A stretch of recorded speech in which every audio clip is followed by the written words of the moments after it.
One of the more ironic effects of the attack on Iraq was to buttress other countries in the conviction of the famous remark by an Indian general after the first Gulf War, when he said the lesson of this war is that if you have to fight the United States, you better have nuclear weapons.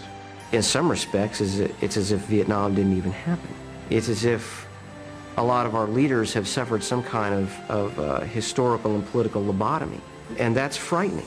And every American should be concerned about that, because the United States ultimately is supposed to be an exemplar for the rest of the world. We are supposed to be, in Ronald Reagan's words, that shining city on a hill. Well, that shining city is looking kind of slummy right now in terms of our image abroad, and I think with good reason. We've violated, I think, fundamental principles that have guided this country's foreign policy so successfully since 1947.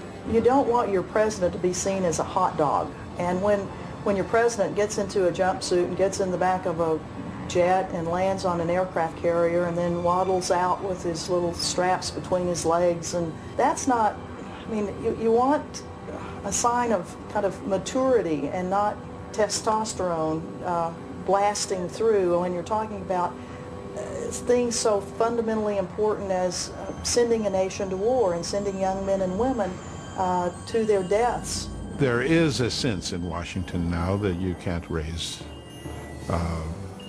objections to this because you're not supporting the troops in the field. I would rapidly point out that unlike almost anybody I know that holds office in this country, I've had two sons in uniform, both of whom have been in combat, and so I don't have to take any nonsense from anybody, nor will I. Mark Twain's definition of patriotism is patriotism is supporting your country all the time and your government when it deserves it. Well, I don't think it's patriotic to stand by and remain silent while your country stumbles into disaster.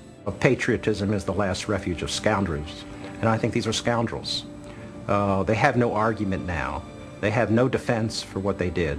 The country is in a terrible international security situation that I think is perilous.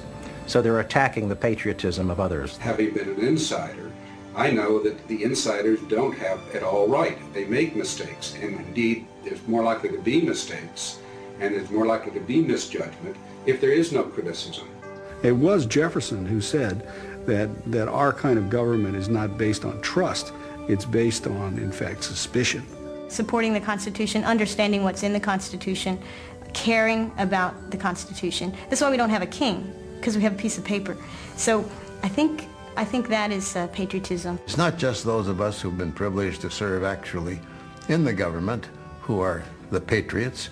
It's every citizen who respects and honors the fact that we have such a wonderful country. To suggest that if you have a different viewpoint than any given administration, or if you're not supporting the president in policies that may be highly erroneous, I don't see that as patriotism at all. In fact, I would argue that any patriot with integrity is going to speak out if he or she feels that we're on the wrong course. It's not unpatriotic to demand that Congress upholds its constitutional responsibilities regarding the declaration of war. It's not unpatriotic to be very upset, vocally upset, when Congress abrogates this constitutional responsibility by transferring war powers authority to the President of the United States, as they did in October of 2002. Now listen, when you guys were working NASDAQ and the dot-coms, I was out in Iraq trying to get rid of Saddam and almost got killed for it, and besides almost going to jail. So it doesn't take a whole lot of courage for me to come out against the war, and I did at the beginning, but I was studiously ignored. When we did the first Gulf War, when I came out of Baghdad in 1991, I met with the President of the United States, I met with the senior leadership of both parties, and the one thing that sticks with me to this day is the extent to which each one of them explained to me in very emotional terms the extent to which they had had to plumb their consciences to come to a decision on how to vote on the use of force authorization. It had been a moral decision on their part. It had been one that had kept them up at night as they thought their way through this. We owe our soldiers, our sailors, our airmen, and our Marines nothing less before we send them to battle. Sometimes the true patriot takes the unpopular course but helps their country avoid mistakes. And even if they can't persuade, at least they tried. For me, America is this amazing land of opportunity, of beauty, of idealism, of hope. It is a beacon to the world. It's a place of fantastic people. And what infuriates me more than anything else is that this administration has systematically slandered, libeled, blackened the image of America to our friends and allies around the world. Having the authority and the ability to go and wage war is a very, very solemn thing, and it needs to be done with care and with deliberation and with genuine forethought. And I think that none of that was present in the lead up to this entire debacle that we now call enduring freedom.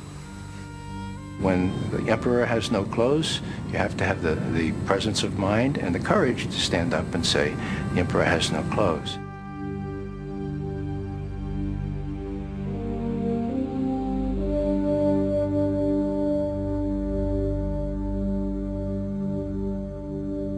Let me comment on that. I'm not so sure the role of the United States is to go around the world and say this is the way it's got to be. We can help. And maybe it's just our difference in government, the way we view government. I mean, I want to empower people. I want to help people help themselves, not have government tell people what to do. So I'm not exactly sure where the Vice President is coming from, but I think one way for us to end up being viewed as the ugly American is for us to go around the world saying, we do it this way, so should you. Now, we trust freedom. We know freedom is a powerful force, much bigger than the United States of America, as we saw recently in the Balkans. But maybe I misunderstand where you're coming from, Mr. Vice President, but I think the United States must be humble and must be proud and confident of our values, but humble in how we treat nations that are figuring out how to chart their own course.